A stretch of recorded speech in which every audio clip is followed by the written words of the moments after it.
Chers amis, donc on m'a demandé de vous rapporter ici un travail que nous avons fait avec Jean-Luc Pouly, Jacques Demouzon et Jean-Paul Tahar sur les taux cumulatifs de grossesse en AMP. Et je suis très heureuse de les présenter aujourd'hui devant vous, madame, puisque maintenant vous êtes très investie à nos côtés.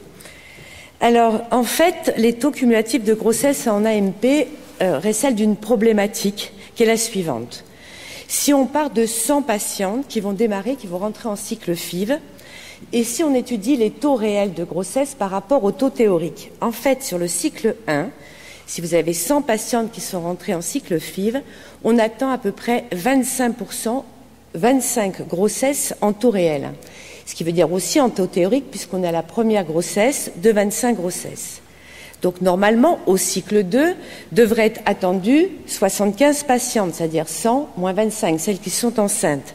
Et donc, si c'était ça, si les patientes avaient toutes continué, on aurait eu là, en taux théorique, 19 grossesses. Or, en vérité, on n'a plus que 50 patientes qui reviennent parce que 25 vont abandonner, ce qui nous fait un taux de uniquement 12 grossesses. Maintenant, si on va au cycle 3, on aurait attendu normalement 56 patientes qui seraient revenues en cycle 3, c'est-à-dire 75 moins 19. Et on attendrait donc 14 grossesses. Mais en réalité, eh bien, on a eu 14 abandons. Donc uniquement 24 patientes sont revenues, donc 6 grossesses. Donc vous voyez bien qu'au final, sur 3 cycles, si 100 patientes ont démarré en cycle FIV, on aura en taux réel 43 grossesses, mais en taux théorique 58 grossesses. C'est toute cette problématique que nous allons élaborer maintenant. Alors, matériel et méthode, pour ce travail, nous avons sélectionné une cohorte de patientes. Ce sont toutes des patientes qui ont fait leur premier cycle entre 2000 et 2005. Et ce sont des patientes dans lesquelles il était possible de faire un chaînage entre la ponction et d'aller jusqu'au TEC. C'est-à-dire, s'il y avait eu la possibilité d'avoir des embryons congelés, il fallait que dans le fichier, on pouvait suivre la même patiente. Impossibilité de chaînage de la tentative jusqu'à la grossesse, et nous avons fait un suivi jusqu'à la fin 2005.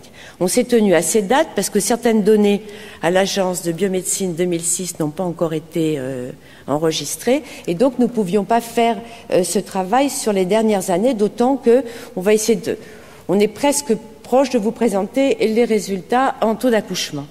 Donc, je vais uniquement vous parler en grossesse clinique par tentative, ça veut dire au moins un sac. Je suis désolée de ne pas pouvoir vous le faire en accouchement parce que malheureusement, il y a des données grossesse qui n'étaient pas bien remplies. Données cliniques par tentative veut dire un transfert frais suivi de X transferts d'embryons congelés issus de la même tentative.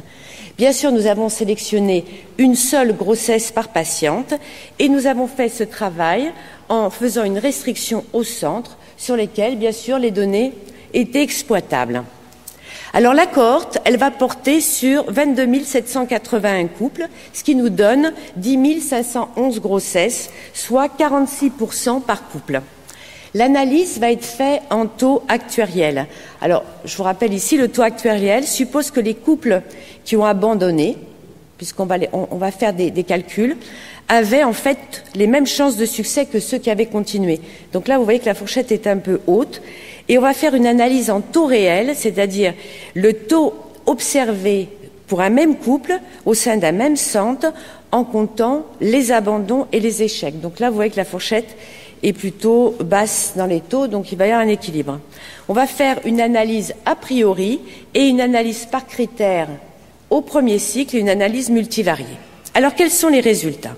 Si vous voyez ici les résultats en chiffres, on part de 22 781 couples. Vous voyez qu'on a 64 021 grossesses, 16 000 échecs et 5 836 abandons, ce qui nous donne un taux de grossesse par cycle de 28,2. Puisqu'on est au premier rang, les taux théoriques et les taux réels sont les mêmes, à 28,2%. En rang 2, on aurait dû attendre d'avoir un certain nombre de femmes, c'est-à-dire celles qui avaient été moins celles qui avaient été enceintes. Et donc, on se trouve devant une situation où on a eu beaucoup d'abandons. Donc, on n'a plus que 10 528 couples. Donc, vous voyez les taux de grossesse, d'échec et d'abandon, ce qui nous fait un taux de grossesse par cycle de 25,5, mais un taux théorique de 46,5. Qu'est-ce que c'est le taux théorique? Le taux théorique a été calculé si sur les 22 781 couples, il y a celles qui ont été enceintes, et si toutes les patientes avaient continué, elles auraient été exposées à une chance de grossesse. On aurait dû avoir des taux théoriques de 46,5%. Et en fait, en taux réel, on n'a que 40% de grossesse. Et nous avons fait ceci, ainsi de suite, au rang 3 et au rang 4. Quand on arrive au rang 4, on n'est plus qu'à 19,7% de taux de grossesse par cycle.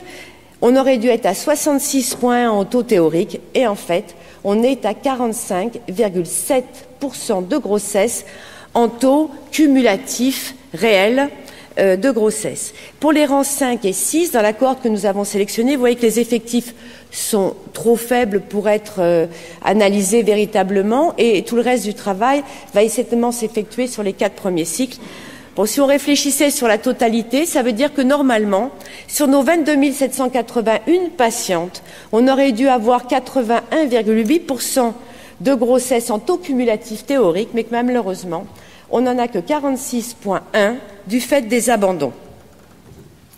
Alors, quelle est l'expression graphique des résultats de grossesse? Si on fait une comparaison entre les taux cumulatifs théoriques et les taux réels, eh bien, vous voyez que la courbe, après le deuxième cycle, l'angle s'élargit et vous voyez que les courbes se dissocient au fur et à mesure des tentatives. Pourquoi? Parce que plus le cycle continue, eh bien, plus les femmes vont abandonner. Donc on a un taux d'abandon qui augmente avec le temps, d'où la dissociation entre les taux théoriques et les taux réels. Si maintenant nous faisons une expression graphique des résultats de grossesse, c'est intéressant, vous regardez quelle est la part respective de grossesse obtenue selon le rang. Vous voyez que 60% des grossesses sont obtenues au premier rang, ce qui est quand même énorme.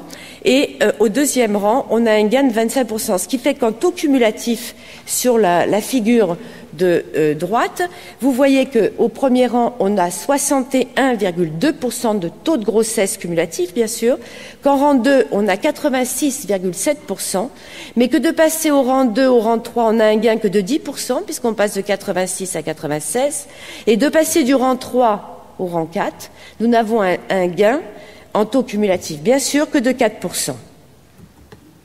Alors, les abandons. Les abandons, c'est le phénomène majeur en FIV. Son évaluation, elle est difficile. L'abandon, c'est une notion triple. C'est l'abandon, premièrement, des couples pour des raisons personnelles. Ça peut être une exclusion des centres parce que la patiente est mauvaise répondeuse ou parce que la patiente a une pathologie particulière. Ça peut être aussi dans notre cohorte que nous avons sélectionné, qui va jusqu'à 2005, un délai entre les deux tentatives qui serait trop long. Prenons l'exemple d'une patiente qui a fait son rang 1 en 2004, fin 2004, qui pour des raisons professionnelles va partir à l'étranger et ne reviendra pour une deuxième tentative, par exemple, qu'en 2007. Donc on ne l'aura pas dans notre cohorte parce que la patiente rentre en dehors de la cohorte sélectionnée. Alors, l'expression graphique des résultats des abandons. On a fait une étude sur le taux d'abandon par cycle et les taux cumulatifs d'abandon. Vous voyez que le taux d'abandon augmente au fur et à mesure des cycles, puisqu'on passe de 35,6% après le premier cycle à 64,3% après le quatrième cycle. Et si vous regardez ça en taux cumulatif, vous vous rendez compte, je vous l'ai mis en jaune, que près de 90% de nos patientes abandonnent après le troisième cycle. Si on fait une vision globale, eh bien, si vous considérez que sous la ligne jaune, sous la courbe jaune, ce sont toutes les patientes qui sont enceintes. Et au-dessus de la courbe bleue, ce sont toutes les patientes qui ont abandonné. Et entre les deux courbes, ce sont toutes les patientes qui continuent. Vous voyez que si on est à l'extrémité gauche de la diapositive, on démarre avec beaucoup de patientes. Et puis vous voyez que l'angle se rétrécit pour finir en fait avec très peu de patientes à la fin. Et si vous regardez par rapport au cycle 1, vous voyez que là, le taux de grossesse et le taux d'abandon est très symétrique et les deux courbes finalement sont complètement symétriques par rapport à une ligne qui passerait à peu près à la limite des 50%. Et en fait, dans nos calculs, on s'est rendu compte qu'au-delà de 6 cycles, nous avions 46,1% en taux cumulatif de femmes qui étaient enceintes et 45,7% qui avaient abandonné. Donc nous avons décidé de faire l'odd ratio de la chance finale de grossesse en fonction de facteurs a priori. En fait, la réflexion avait été de se dire, bon, qu'est-ce qui est important? Donc on a tout mis dans la machine, on a dit à Jacques de nous brasser tout ça, et on a déterminé des variables. Donc on avait pris comme variable, bien sûr, l'âge, la durée d'infécondité et les étiologies de prise en charge en fécondation in vitro. Eh bien, vous voyez que lorsqu'on étudie ces variables, l'âge reste un facteur péjoratif, puisqu'on a 0,78 avec un Ki2 à 0,01. La durée d'infécondité est significative. Les secondaires après FIV, elles ont généralement un meilleur pronostic. Les tubaires, quant à elles, ont un pronostic un peu défavorable. Masculine C, masculine D, OPK et endométriose étaient neutres. Les malformations utérines ont un pronostic un peu défavorable et les idiopathiques, c'est neutre. Donc à partir de ce premier travail, on a décidé de réfléchir la même chose, mais qu'est-ce qui se passait après le déroulement de la première tentative? Eh bien, quand on fait cette étude, on se rend compte que l'âge reste une variable importante, puisque c'est une variable négative, plus l'âge augmente, et le Ki2 est à 0,01, mais la durée d'infécondité ne devenait plus une variable significative. Secondaire après FIV, c'était un facteur pronostic favorable, les tubaires étaient défavorables, tout le reste, masculine, OPK, endométriose, malformation utérine, idiopathique et le recours à l'ICSI était neutre. Sortait après positif le nombre d'unités de gonadotrophine, plus c'était important bien sûr, plus le facteur était péjoratif, le nombre de bons embryons et la culture prolongée étaient des facteurs favorables. Vu le temps qui nous était imparti, on a essayé de réfléchir sur toutes ces données. On n'a bien sûr pas pu toutes les prendre sur 10 minutes ou 15 minutes de parole. Donc nous en avons sélectionné quelques-unes, celles qui nous paraissaient les plus importantes à vous montrer aujourd'hui. Parmi celles-ci, bien sûr, il y a l'âge. Donc cette courbe, elle est intéressante. Si vous regardez la courbe de gauche, ce sont des patientes qui ont moins de 35 ans avec des classes d'âge allant moins 25, 25, 29, 30, 34 et où sont exprimés les taux théoriques cumulatifs réels de grossesse et les taux réels.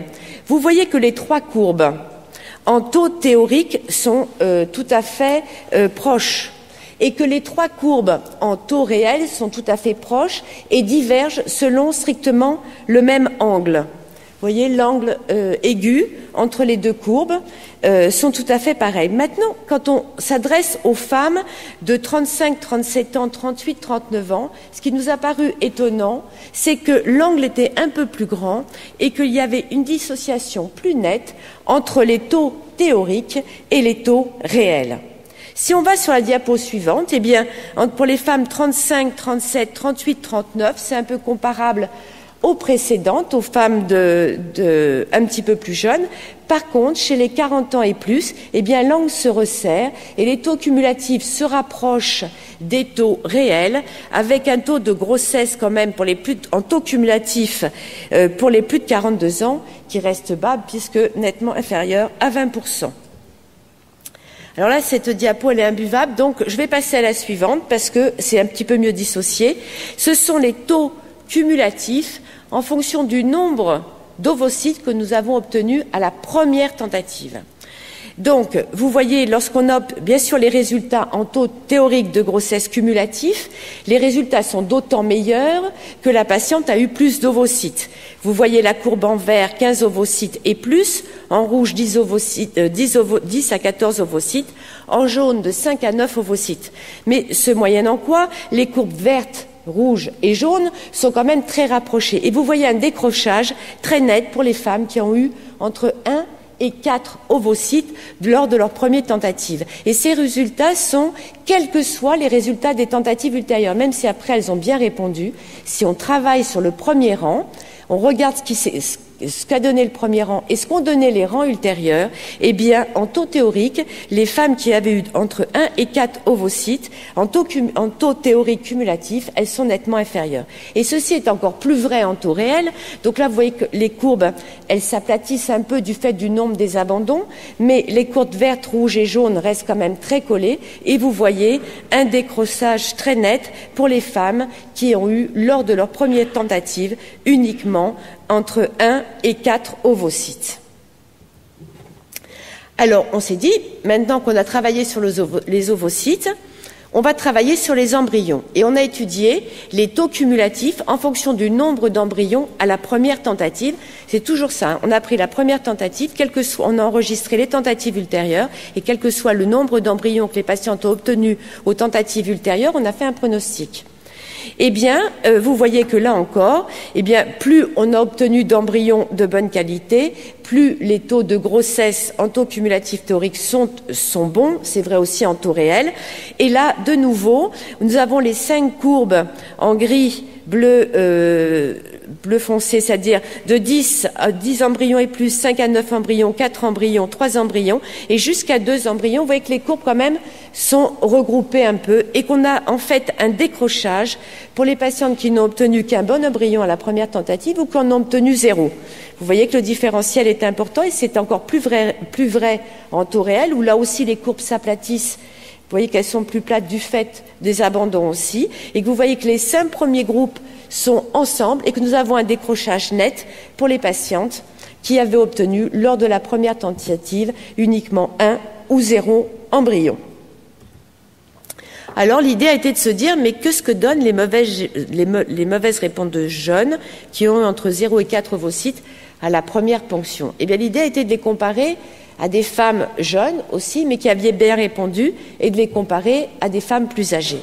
Eh bien les théoriques jeunes, les taux théoriques et les taux réels chez les femmes jeunes, vous voyez qu'on peut atteindre jusqu'à 80% de taux de succès sur 4 cycles, que l'angle entre taux théorique et taux réel est à peu près similaire chez les femmes jeunes, que ce soit des bonnes répondeuses ou des mauvaises répondeuses, et que de toute façon, les jeunes mauvaises répondeuses, vous les voyez sur la courbe rouge et rose, ont des taux nettement supérieurs aux femmes âgées entre 40 et 41 ans, que ce soit en taux théorique ou en taux réel, puisque celles-ci plafonnent inférieures à 30%. Alors, la relation entre taux réel et taux théorique. Si vous voulez, sur l'ensemble de la population que nous avons étudiée sur 4 ans, on aurait pu espérer 66,1% de grossesse. On n'en a obtenu que 45,7%. En fait, nous avons 69,1% des grossesses escomptées qui ont quand même été obtenues. Mais en fait, quelle est la relation entre les chances escomptées et le pourcentage réellement obtenu? Alors c'est la diapo suivante où on a fait une relation entre le taux réel et le taux théorique de grossesse, d'évaluation des chances. En fait, on a déterminé un groupe de femmes, donc c'est les petits points rouges, selon les critères, les variables dont je vous avais parlé tout à l'heure dans la sélection de notre population. Donc on a fait des petits points rouges qui représentent les groupes de patientes. Et en fait, on est parti de la façon suivante. Si toutes les femmes qui avaient commencé un cycle FIV, qui étaient rentrées en cycle FIV, avaient continué sans jamais abandonner, les patientes auraient dû se répartir autour de la courbe rouge que vous voyez ici. D'autre part, si toutes les femmes, si on avait gardé la même attitude pour toutes les femmes, elles auraient dû se répartir sur la courbe bleue. Or, vous voyez que sur la gauche de la diapo, le groupe de femmes est sous la ligne bleue. Et vous voyez sur la droite de la diapo que le groupe de femmes qu'on vous rapporte ici est au-dessus de la ligne bleue. Ça veut dire quoi? Ça veut dire que finalement, celles qui ont été de bons pronostics, qui sont au-dessus de la courbe bleue, celles qui sont mauvais pronostics sont sous la courbe bleue.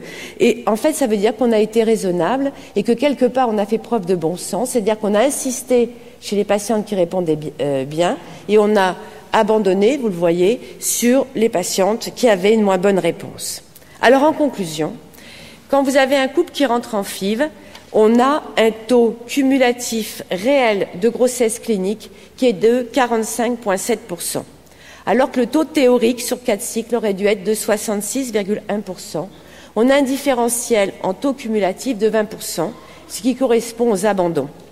Vous avez vu que le taux d'abandon augmente au fur et à mesure des rangs, puisqu'on passe de 35,6 après un premier rang à plus de 90% après un troisième rang. Que 60% des grossesses sont obtenues dès le premier rang, 86% sont obtenues sur les 2 premiers rangs, un troisième rang ne donne qu'un gain de 10% et un quatrième rang ne donne qu'un gain que de 4%, bien sûr, en taux cumulatif.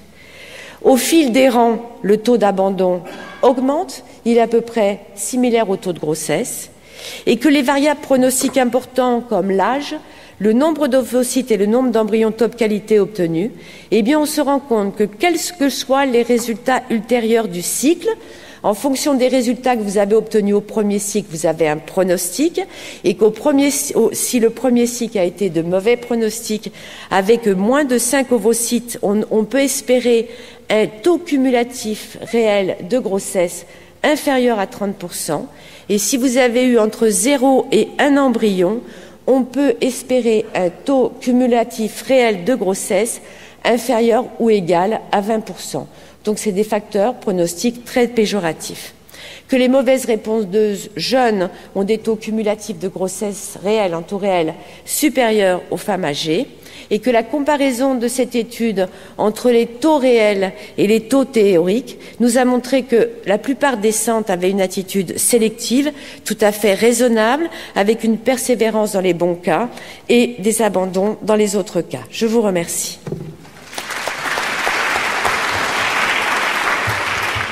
Merci Betty. La communication est ouverte aux questions. Tu veux faire les deux topos en même temps? Oh, je sais pas, oh, tu sais. Moi, ça m'appelle plusieurs commentaires. D'abord, je voudrais savoir quel est le nombre moyen d'embryons qui est transféré lors de la première tentative. Est-ce que tu as une idée? Alors, on n'a pas fait... on a pris toutes les premières tentatives. Il faut savoir parce qu'en première tentative, 28% de taux de grossesse... C'est bas. C'est pas énorme. Non, mais c'est sur toute une cohorte de population qui a été recrutée de 2000 à 2005, alors qu'on sait que maintenant... À une époque, beaucoup plus, on transfère un peu plus. Quand même. Oui, en moyenne 2 embryons, mais c'était certainement pas plus que ça. Et bien évidemment, il y a beaucoup de choses sur lesquelles on aurait aimé réfléchir et répondre aux questions, mais on n'avait pas les données 2006 et bien sûr pas 2007, où beaucoup de choses ont changé, où on a fait appel beaucoup plus à des cultures prolongées. Et c'est pas un travail sur le 7, hein, ça a été sur les centres exploitables et sur l'ensemble de la cohorte de la population des centres. Non. Deuxième chose, 35% d'abandon au premier cycle, il faut se poser des questions. Parce que, en général, le premier cycle, on appelle un second. C'est excessivement rare que l'on annule même des mauvaises répondeuses, qu'on leur laisse vraiment pas une autre chance après un premier cycle. Donc ça veut dire que c'est souvent les couples qui s'en vont. Oui. Bon, alors je veux bien que tu aies les bordures de ton temps d'études qui font que tu as perdu celles qui sont passées en 2006, etc. Oui. Mais enfin, quand même, elles sont pas toutes là, celles que les abandons. Donc ça veut dire qu'il faut se poser des questions sur nos prises en charge. Elles vont où? Est-ce qu'on les repère bien? Est-ce qu'elles ne changent pas de centre? Est-ce que, etc. Tu vois, bon, c'est une réflexion. Troisième chose, tu nous as prouvé quand même quasiment que 3 tentatives nous suffisaient. Puisqu'on a toutes les grossesses, on a tous les abandons. Si je vais jusqu'à l'extrême en disant finalement on en fait 4, on nous en autorise 4, mais finalement tout est acquis en 3 pour être provocateur. D'accord? Et puis dernière chose, on retrouve beaucoup de courbes qui avaient déjà été données par FIVNAT auparavant. C'est-à-dire l'effet, quand tu dis il y a une divergence des courbes en fonction de l'âge, et bon, on sait très bien que le transfert par exemple de plusieurs embryons en fonction de l'âge, on perd en efficacité. C'est-à-dire cette divergence, tu vas l'avoir parce que finalement, celles qui sont âgées, t'as beau essayer de pousser la nature, tu vas pas avoir, tu auras justement une divergence par rapport à des femmes plus jeunes chez qui, à la limite, l'augmentation d'un embryon supplémentaire en termes de transfert te donnera encore des taux de grossesse que tu n'auras pas chez les femmes plus âgées. Donc il y a des résultats auxquels on pouvait s'attendre. Mais 35%, moi je suis frappé par le nombre d'abandons. Et puis, ça je crois qu'il faut s'interroger, parce que je ne peux pas penser que ce sont des femmes qui s'en vont ailleurs pour l'adoption, pour autre chose. Alors, il faut que tu comprennes qu'on a travaillé... Ensuite Joël et ensuite Jean-Luc. Oui. On a travaillé sur une cohorte et sur les données des centres. C'est pas un chiffre qu'on a inventé, c'est une réalité. Mais il faut savoir que ces 35%, c'est quelque chose de global. Parmi ces 35%, il y avait probablement beaucoup de mauvaises répondeuses qui ont été éliminées par le centre, mais c'est sur un taux global. Ensuite, tu me disais, pour être provocateur, en taux cumulatif, on pourrait s'arrêter à 3. Bon, mais là, moi, je te parle en taux cumulatif. On peut pas décider d'une... C'est très dangereux de parler en taux cumulatif, mais c'est quand même significatif. C'est-à-dire que, en fait, les patientes qui sont les plus fertiles, qui ont le plus de chances, vont être enceintes tout de suite. Donc, il faut aider les autres. C'est notre but. On est quand même des médecins. On n'est pas des statistiques. On va pas faire des démarches comme ça. Mais, bien évidemment, celles qui ont le plus de chances d'être enceintes, on va s'en débarrasser très vite et elles vont être enceintes. Maintenant, les taux d'abandon, je pense que chacun d'entre nous, si on avait un suivi des patientes, bien sûr, on a l'impression que nos patientes reviennent, mais je pense que quand qu'on se penche un peu sur nos résultats, et ça a été les résultats des centres sur lesquels il y avait un suivi réel des patientes, il y a des taux d'abandon qui sont vraiment très importants, du fait du centre ou du fait des patients, qui vont retarder peut-être une deuxième demande, mais il est réel. Alors, Jean-Luc a fait ce travail avec moi. Tu avais quelque chose à répondre, Jean-Luc? Il y avait Joël d'abord et puis ensuite Jean-Luc. Puisqu'il y a quelques années, dans un précédent travail de FIVNAT, on avait montré que pour les femmes jusqu'à 37 ans, il y aurait intérêt à avoir un remboursement de 6 tentatives, car on continue à augmenter le taux de grossesse, et que cela était faux après 37 ans, parce qu'on les augmentait plus. Et donc, là, il y a une petite contradiction, me semble-t-il. C'est très étonnant d'apprendre qu'on gagnerait que 3% à la 3e tentative. Est-ce que tu veux dire là que c'est tous âges confondus? C'est tous âges confondus. Donc on garde les mêmes notions qu'avant. Sur les femmes jeunes, ça continue. Ce sont des taux cumulatifs, tout âge confondu. Donc, je voudrais juste que... je voudrais dépasser un peu ce problème-là. Il faut vraiment pondérer parce qu'en fait, pourquoi on n'augmente pas le nombre de grossesses relativement à toutes les grossesses, à la 3e ou à la 4e? C'est parce qu'il n'y a plus que 15% des patientes qui reviennent. Oui. C'est à cause de l'abandon. Le taux de grossesse lui-même, il chute pas tant que ça entre la 3e et la 4e. Simplement, le problème, c'est que il y a tellement de patientes qui ont abandonné ou qui sont éventuellement parties ailleurs que du coup, le nombre de grossesses absolues, lui, n'est pas très élevé. Mais leurs taux, leurs chances sont presque les mêmes. Oui. Mais là, c'était une courbe en taux cumulatif réel. Jean-Luc. Oui, parce que en fait, pour complémenter à cette question, Joël, si tu regardais les taux théoriques, à 4 cycles, on était à 66 et à 6 cycles à 81. Mais comme en fait, il y avait très peu de femmes qui revenaient, c'était la question. Alors, pour 35% des femmes qui abandonnent après une première tentative, la question est d'être sûr qu'elles ont abandonné, qu'elles ne soient pas allées ailleurs ou autre. C'est des études qui sont très compliquées à faire. Il y a une étude qui est en cours, mais qui a eu une première version de faisabilité qui s'appelle l'étude DEFI, qui est dirigée par Élise Laroche-Brochard, qui a été faite sur Cochin et Clermont, où ça a été énorme. Il a fallu contacter tout le monde, essayer de retrouver les gens. C'était une enquête policière. On est quand même arrivé, entre Cochin et Clermont, à 32% de femmes qui avaient abandonné après la première. Donc le chiffre de 37, il est peut-être un peu surévalué, mais sûrement pas beaucoup. Ce qu'il y avait, c'est que pour faire ces études, c'est énorme. Ou alors il faudrait pouvoir disposer du numéro de sécu, de s'adresser à la sécu pour avoir. Mais c'est quand même sûrement quelque chose d'assez juste. Et dans les études qui ont été publiées sur la question, quand les taux d'échec sont en dessous de 20%, c'est-à-dire que 20% des femmes non enceintes ne reviennent pas, c'est exceptionnel. Et beaucoup d'études donnent des taux d'abandon de 50% pour les femmes non enceintes. Et voilà, donc 37, ça paraît, à la fin du premier cycle, un chiffre à peu près rationnel. Mais je pense qu'il est sûrement très différent d'un centre à l'autre. Et il aurait fallu pouvoir l'analyser centre par centre. Mais là, c'est des études qui coûtent un argent fou. Hein.